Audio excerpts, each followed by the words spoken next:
மருது மக்களாட்சி வருது.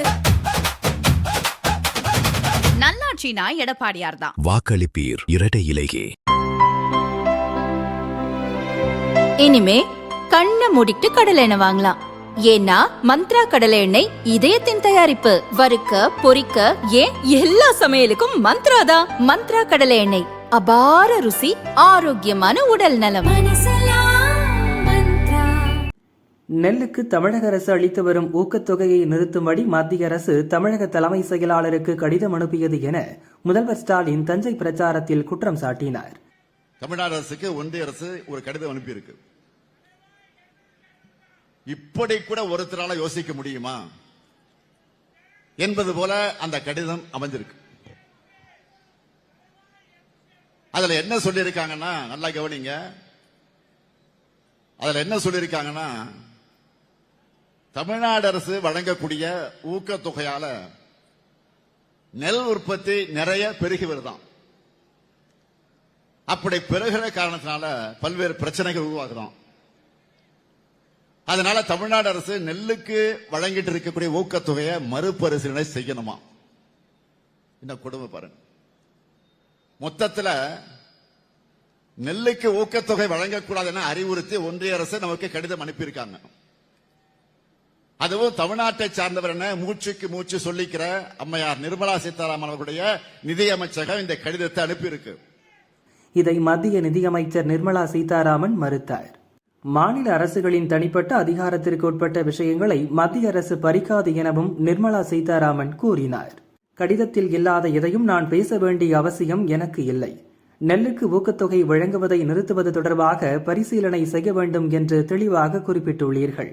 மாநில அரசின் முடிவை பறிக்கவில்லை என நிர்மலா சீதாராமன் சொல்வது உண்மை என்றால் அந்த கடிதத்தை பொதுவெளியில் வெளியிட தயாரா என முதல்வர் ஸ்டாலின் என்று சவால் விடுத்திருந்தார்.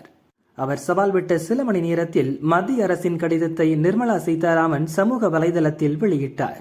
அத்துடன் நிர்மலா வெளியிட்ட அறிக்கையில் கூறியிருப்பதாவது: நாட்டு மக்களின் உணவு பாதுகாப்பை உறுதி செய்வதற்கு வேளாண் சார்ந்த அனைத்து தரப்பினரும் ஆக்கப்பூர்வமான, தொடர்ச்சியான மற்றும் நேர்மையான முயற்சிகளில் ஈடுபாடு காட்டுவது அவசியமானதாகும். ஆனால் முதல்வர் ஸ்டாலினும் அவரது கட்சியும் எதில் கைதேர்ந்தவர்களோ அதையே இப்போதும் தொடர்கிறார்கள். மத்திய அரசுக்கும் மாநிலங்களுக்கும் இடையே விரிசலை உண்டாக்குவது, பொய்யான கட்டுக்கதைகளை உருவாக்குவது மற்றும் விவசாயிகள் மற்றும் தமிழக மக்களின் பாதுகாவலர்களாக தங்களை மட்டுமே காட்டிக்கொள்வது ஆகியவற்றை ஸ்டாலினும் திமுகவும் தொடர்ந்து செய்கிறார்கள். அத்தியாவசிய உணவுப் பொருட்கள் இறக்குமதியை நம்பியிருக்கும் போது நாட்டு மக்களின் உணவு பாதுகாப்பு வெளிப்புற தாக்கங்களால் பாதிப்புக்குள்ளாகும் நிலை ஏற்படுகிறது. அதனால் விலை ஏற்ற இறக்கங்கள் ஏற்படும் அபாயம் உள்ளது. இதனால் இறக்குமதியை நம்பியிருப்பது இந்தியா போன்ற பெரிய நாடுகளுக்கு நல்லதல்ல.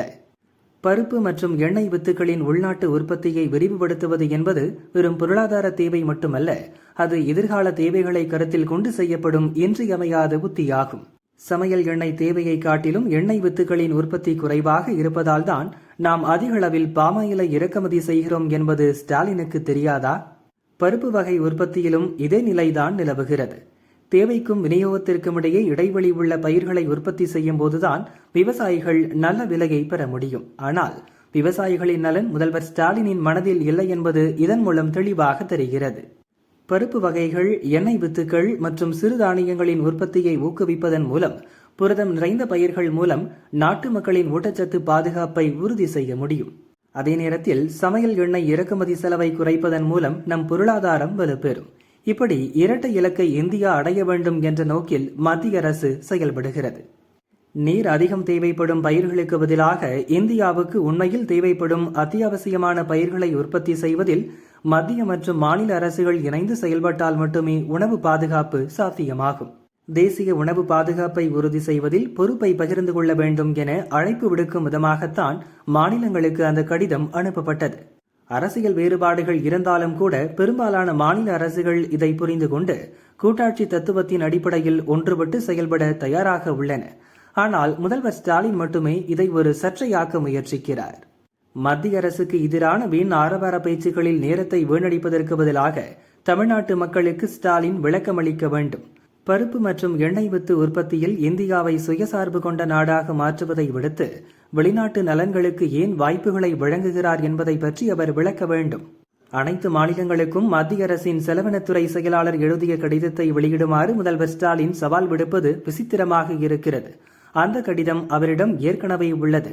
அவர் அதை திட்டமிட்டை தவறாக சித்தரிக்கிறார். அவர் சொல்வதற்கு வலு சேர்க்க அவரே அந்த கடிதத்தை வெளியிட்டிருக்கலாம். ஆனால் அவர் அதை செய்யவில்லை. அப்படி செய்யாமல் சவால்களை விடுப்பது அவரது வெற்றி வீராப்பையை காட்டுகிறது. அந்த கடிதத்தை பொதுவெளியில் வெளியிட எங்களுக்கு எந்த தயக்கமும் இல்லை. தேச நலனில் அக்கறை கொண்ட எந்த ஒரு முதல்வரும் மத்திய அரசின் ஆக்கப்பூர்வமான ஆலோசனையை வரவேற்றிருப்பார்கள். ஆனால் ஸ்டாலின் ஒரு ஆக்கப்பூர்வமான ஆலோசனையை திட்டமிட்டு ஒரு பெரிய குற்றத்தை போல திரித்து காட்ட முயற்சிக்கிறார். ஏனென்றால் திமுகவை பொறுத்தவரை இந்தியாவின் இன்றியமையாத தேவைகள் கூட அவர்களுக்கு ஒரு பொருட்டு அல்ல. அதுபோன்ற விஷயங்களிலும் அரசியல் ஆதாயம் தேடுவது மட்டுமே திமுகவின் நோக்கம் என நிர்மலா சீதாராமன் கூறியுள்ளார்.